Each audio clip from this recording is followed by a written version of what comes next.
3 biomes, 14 hours of hunting, and 18 shiny starter Pokemon.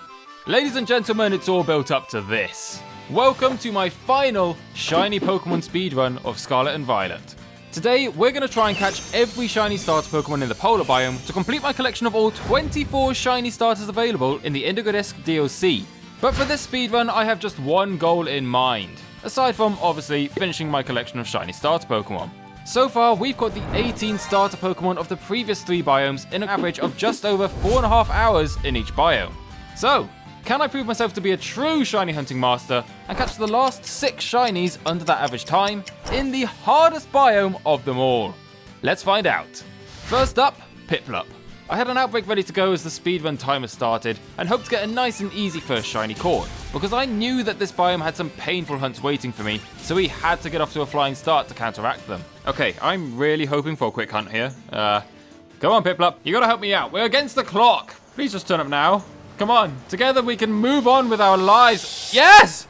Yes, the penguin! Speak of the penguin and he shall come! Oh my, what a start! Let's do this dive ball at you and get our first shiny ticked off in under 30 minutes. That's such a good start. Let's go. It really was a great start to the speedrun. Not the best we've had, but I sure can't complain. Though there was no time to take in its adorable round little face, as there was an even more adorable, slightly more oval-faced Pokemon waiting for us. My boy, my favorite little guy, Oshawott. The only downside to this hunt was having to murder so many of his brethren to let me find him. I'm so sorry, Oshawott. I don't want to do this to you. Game Freak's making me do it. They've turned me into a mindless murderer. What have I become? Why am I doing this? And from all the time I've spent with Oshawott, I know that he is a loyal boy. Usually that means loyal to me, as we're the dream team who take down gods together. Hit him! Yes, let's do it, Oshawott, me and you! However, this time he was loyal to his fellow brothers and sisters, and he was not happy that I had, well, brutally murdered nearly 70 of them in cold blood. I guess I had this coming, didn't I? If I were a hiding shiny Pokemon, I know I wouldn't want to come out seeing my thriving species go nearly extinct because of a little small child. Well, tough luck, Oshawott. We're destined for each other. And you will join my squad, no matter how many sandwiches I must make. We're approaching an hour 30 on the clock now, and if we pass that before finding shiny Oshawott, we're officially off track. Come on, Oshawott, you gotta turn up for me now. Do it for the speed run! Wait. Oh my god, yes! Oh, I nearly swam away from you! Oh, I hate hunting shinies in the water. Finally, you're here, Oshawott! Ah, my boy has returned. My beautiful boy. Oh, you're a girl, Oshawott. You are female. Well, I'm sorry, but you're gonna have to be happy being called my boy for the rest of your life now, because it's ingrained in my speech. Ever since Legends Arceus, it's part of my vocab. You're just gonna have to live with it. Deal with it, okay? Even with Oshawott taking an hour to find, though, we remained on track to beat our 4.5 hour target time. And catching my boy left us in an unintentionally advantageous position. You see, the polar biome is unique in that 4 of its 6 starter Pokemon are fire types. So, now that's all we had left to catch, the fire types. Which helped me with the speedrun massively, as I could now casually throw up fire-type sparkling sandwiches until the end of the run, and hope to get extra lucky with some early shiny finds. And soon enough, I found a Scorbunny outbreak to try and do just that. You know what I'm slightly disappointed with for more of these shiny hunts? I'm yet to find a shiny while in the process of knocking out these outbreaks. Like, I really thought that would have happened once through this playthrough, but I mean, I guess not. I guess I'm just not that lucky. Oh, no way! Yeah, that's ridiculous. That's ridiculous! There's no way this just happened! Damn, I'm really developing a knack for this, aren't I? First Piplup and now Scorbunny. Clearly I need to speak these shinies into existence and then they'll just come my way. I have the power within me. Oh, this has put us in such a strong position. In fact, you know what? I'm going to use an outbreak ball on you to celebrate this occasion, Scorbunny. Here you go. Get in this fast ball. Well, never mind, I guess. Fine, you'll just have to settle for a Premier Ball then. And that's shiny number 3 wrapped up in less than 10 minutes later, baby. Come on. So maybe I am that lucky after all. And that was a weird coincidence, to say the least. But I had no time to dwell on my success because suddenly we now had a speedrun record in our sights. That early shiny Scorbunny didn't just put my 4.5-hour target time in reach, it also looked my biome record looked very possible too. A few resets later and I found my final mass outbreak of the series, which I'll come back to later. But for now, it's time to make this Chimchar outbreak count. Alright Chimchar, we're in a speedrun record territory now. I mean, we've still got one of the hardest shiny hunts to come in the game, but if I can get you quick, that sub 3-hour dream is still on the cards, guys. Let's do this. For the first time in these hunts, I utilised Synchro mode to reach maximum shiny odds, which didn't particularly speed up the process, but hey, it was fun to run around as a Gallade for a little bit. And with 13 minutes remaining on the sparkling sandwich used for Scorbunny, I was in a good mood. 13 minutes to catch a shiny. I faced worse odds than that. Let's catch this chimp. I'm hoping it's not too hard to spot. I mean, it's going to be pink, right? It's going to be bright pink, so you should stand out pretty easily. I hope.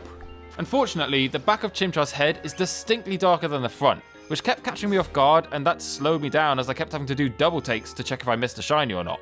But that had some kind of poetic justice to it, as you know what they say. Every action has an equal and opposite reaction. And my 5-minute hunt for a shiny Scorbunny was well and truly balanced out by Chimchar. This guy ruined my speedrun. First sandwich down, no shiny. Okay, that's fine. Let's get another one up quickly. Oh man, and that's shiny sandwich number 2 gone already. Oh no, don't do this to me. Come on, I haven't missed one, have I? Please don't tell me I've missed one. Chimchar has just messed this one up so badly. I wasn't sure what to do apart from just keep grinding away. The clock kept ticking on, and the dice were not rolling in my favour. We can forget the 3-hour target time that I had so much optimism for when coming into this Chimchar hunt, because I had now officially spent a full hour hunting the pink monkey down. I was just praying that Chimchar would show up soon and give me hope for that sub 4.5-hour goal we set out with at the start of the run. This hunt is dragging on now. God, do I need a shiny to save me. No? Yes? Yes! Yes! Oh, we finally got one! Almost a full hour and a half later. Oh my. Do you have beef with me or something, Chimchar? Are we good? Are we good? Have I offended you? What did I do to deserve this? Oh, at least you're here. You're finally here. I'm assuming we do have beef that I'm unaware of, because this Chimchar did not want to stay in the ball either. I literally wasted another 6 minutes trying to catch it in a cool looking Premier ball, which I've never had a problem with for the other starter Pokemon, but this Chimchar's way too high maintenance for me. So I ended up catching it in a repeat ball. A basic looking ball for a basic looking bit. Anyway, I'd now wasted plenty enough time with that monkey, so I was excited to get down to the final 2 shinies on our list of starter Pokemon. But with an hour and a half remaining before the deadline, it was gonna be a tough ask, because these next Pokemon are 2 of the hardest to shiny hunt in the game. Torchic and Cyndaquil. I don't know if it's possible to find mass outbreaks for these guys, but if you can, they are unbelievably rare, as I quickly found out by resetting for 5 minutes with no luck.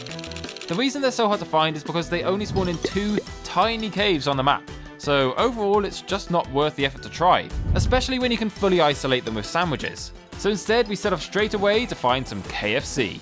As far as I'm aware, the cave I'm entering now is the best location to find Torchic in, and potentially the only one it spawns in the entire biome. Either way, after clearing out a pesky Terrametang, I was ready to find one of my favourite starter Pokemon of all time, and thus began my most exciting hunt yet.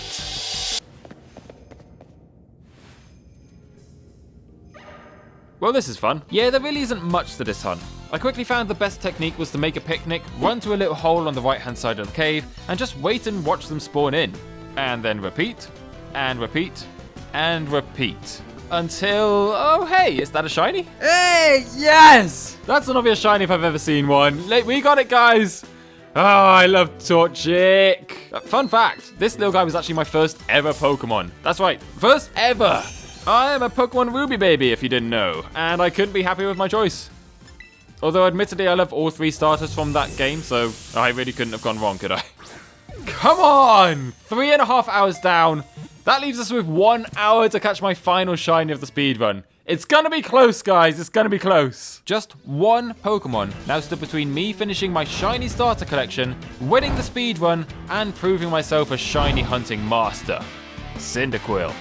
Now I can't lie, I'd heard whispers that this hunt was difficult, but I had no idea just how difficult it would really be. I again started off by knocking out the resident terror Pokemon to clear some room, before using a technique I found a few people using to set up a picnic in this cave. Because for some reason, it isn't possible to simply set up a picnic on the ground. Yeah, massive caverns are apparently too small for me, a folding table and some chairs. But if you jump onto this specific ledge, and slowly back yourself into a very specific corner, suddenly there is enough room. I know, right? I couldn't believe it either. But that's just step 1. Step 2 was actually doing the hunt, which was even worse. Unlike our other shiny hunts where Pokemon rapidly spawn in everywhere, 20 Pokemon at a time, here, after closing the picnic, you have to jump down to this ledge, squeeze yourself into another very specific corner, and then if you're lucky, you might hear some Cyndaquil start to spawn in. But you won't actually see them, you've just gotta wait a minute, hope it's happening, jump down, and oh look, there's only 6 of them! Okay, I might be slightly over-exaggerating. This wasn't always the case. Most of the time I'd managed to get 10 to 15 Cyndaquil to spawn in, but what I'm not exaggerating is how long it took for these guys to spawn in. Every full minute that passed was draining. Less frequent resets meant less chance of finding a shiny, and I quickly ran out of my first sandwich power without getting lucky. Now, if I was going to reach my speedrun goal, I needed to find shiny Cyndaquil in this next sandwich, or the dream was over. 45 minutes to find a shiny, or I am done here. This really is going down to the wire. Come on, Cyndaquil, show yourself. Show your shiny to me. I know you want to. I've never felt so pressured in my life before in a shiny hunt. Or, in fact, in any situation where the majority of my time is spent standing still in an empty cave. I think this is the first for me. Oh yes! Yes, we got one! Look at him waddling out from that little cliff ledge. There you are! We've done it! We've done it! Save the game first. Let's make sure this sticks. Yeah, you can't run away. You can't... Wait, can you? Oh, thank God. Game Freak, I'm begging you. Please fix that glitch next time. My heart can't take seeing Pokemon pop out of existence like that, no matter how many times it happens to me. But that's it, our 24th and final shiny starter Pokemon. What can I catch you in? Come on. You know what? I just want you in a luxury ball. I can't really color match you with any of my Pokeballs, so... Yeah, you know what? This works for me. There we go. Get ready to stop the clock. 4 hours, 7 minutes, and our final shiny speedrun is complete. Oh, it feels good to finally say that. And just like that, I had caught every shiny starter Pokemon in the polar biome. But more importantly, I now owned every shiny starter Pokemon in the game. Back when I was younger, I could never dream of achieving something like this. I simply didn't have the patience for it, and heck, I barely even believed it was legitimately possible to get a shiny starter Pokemon back then. But now I'm the proud owner of every last one of them. And it only took me, well, 18 and a half hours to get here. Was it worth it though? Heck yes it was. Except for this guy. Yeah. You've now dropped way down my tier list, buddy.